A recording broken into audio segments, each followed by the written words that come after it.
The Local Show, sponsored by Victory in Motion, home of knee repair, not knee replacement, on News Radio 570 WSYR, on 106.9 FM, and live everywhere on the iHeartRadio app. The Local Show features in-depth conversation with business owners, employees, and influential business leaders throughout Central New York, exploring their successes, challenges, and reasons for doing business right here in our growing community. The Local Show is produced locally by Zoe Advertising. Now your hosts, Tom and Steve. It's The Local Show with Tom and Steve. Aren't you lucky that you stumbled across this show that's just full of it? Full of it. Now that Steve's back, it's really full of it. So well, it's good to be back. Good, well, yeah. George Powers and Tom Sakosha do a pretty good job. I didn't think that you guys missed a beat.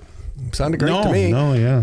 And I didn't do it, which was awesome. Do the same stuff, right? Exactly. Yeah, well, George has a fun perspective on things, Yeah. And he really gets into it. He's a very curious George. Very curious George. It's a good way to put it. And he deals with so many businesses on his own, so he's right in his wheelhouse when he's here. So Cristy Williams is with us right now. She's the owner of Dutch Hill Maple, and they are part of Onondaga Grown. How are you, Christy? Good. Thanks for having me. Yeah, well, thanks for being here.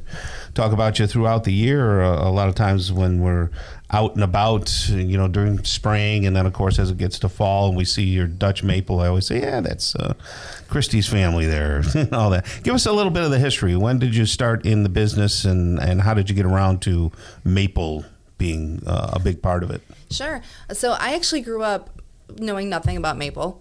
So it was really my husband. He and his dad and his brother would make maple syrup every year. It was like family tradition. His dad's been making syrup since the 60s. Oh, no kidding, yeah. Yeah, so when you were dating, was he like, hey, check out our farm? I don't quite remember those days. It's been a while. But I would imagine something along those lines. And I was probably, Are you from the area? Yes, we both graduated from Tully. You were in Tully. Okay, gotcha. So, he had that history of that, like I said, family tradition of making syrup with his family. And in 2013, we got married, and the next year we decided we wanted to try our hand at making syrup and kind of see where it would take us. So we purchased property in Tully, and here we are today. Well, so we're going to try it. So we bought a bunch of land. They didn't try one tree. They didn't rent a tree. You just bought the farm, literally. Yeah, pretty much. A lot of untapped potential. So there's a lot of land there, right? Yeah, we work so we own over 100 acres, and we work probably a couple of 100 acres, manage a couple of 100 acres worth of woods. So how many taps is that? So this coming season, we're going to be up to about 16,000 taps. Okay, now is that a lot or a little or somewhere in the middle in respects to maple farming? It's a pretty large size operation. Okay, so who does that?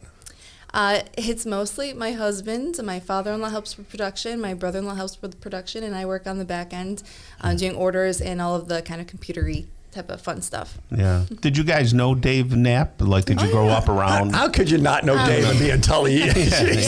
We met Dave during maple stuff. Yeah. And he's such a big supporter of agriculture, so we met him along the way. Is his farm far away from your farm, or are you guys close by? Not super far, but he's not next door. Oh, okay. He's in the Pompey area. Oh, gotcha. So a couple towns over. Yeah. Okay. Now, you're part of the Maple Weekend. I know that's a statewide thing, but you're part of Onondaga Grown, which it feels like you're too south to be Onondaga, but you're not. We're in Onondaga. We're kind of close to Cortland County, but not quite there yet. Okay, so what happens when you open up the farm to people wandering in? So we open up the huge thing is education. We like to show people what we do and tell them how maple syrup is actually made, and that it's not coming out of the tree and ready to go on your pancake, how we process everything. We often offer maple cream donuts. Sometimes we do pancakes. We have a little sugar house store, so you can buy all of our fun stuff. But it's really kind of about making those connections and meeting people.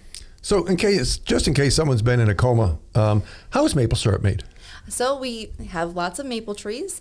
We go and we tap the trees each maple season, which is about February, March time when it starts to get Are they all new cold. taps, or do you use last year's taps? I mean, you have to retap, or are you using the old tap? We retap. So all those holes, you got to start over every year? We do, yes. Okay, keep going. So we tap the tree. We start collecting sap when the weather is, getting below freezing and above freezing. When you get So that back up to temperature tap. How do you tap fluctuation. the tree? So I don't do that part. Okay, but you've seen I it. do the cushy part. But so my husband, for instance, he will literally walk to all of those trees, drill a hole, and tap in what's called a spout. And that's what allows the sap to come out into our tubing system and go down into the collection tank to then be boiled into syrup. So buckets aren't a thing anymore? For some people it is. Because of how many trees we have, we use the tubing just to connect everything. We also have a vacuum system, which helps us maximize sap yields and get more out. Interesting, yeah. So buckets wouldn't quite work for Right. the size of our operation. What's an evaporator? Oh, that's where the magic happens. So that's where it actually boils the sap and makes the syrup. So it's just really a big boil. An evaporator is just a big boil. Basically, yes. Okay, what is ready? Reverse osmosis. Oh, yeah. So we use a reverse osmosis machine as well, and that condenses the sap and removes a lot of the excess water. So sap is about roughly 98% water, so we have to get rid of a lot of that in order to make it into syrup. So that RO, the reverse osmosis machine, does a lot of that work for us before we even get to. So does that mean it just has to boil less? It's the same thing, it's just quicker? Yeah, basically. So because we're taking out a lot of that water before boiling, it's just quicker boil time.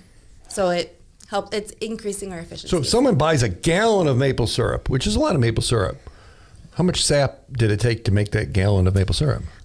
So it varies based on sugar content, but I would say roughly about 60 gallons of sap to 1 gallon of syrup.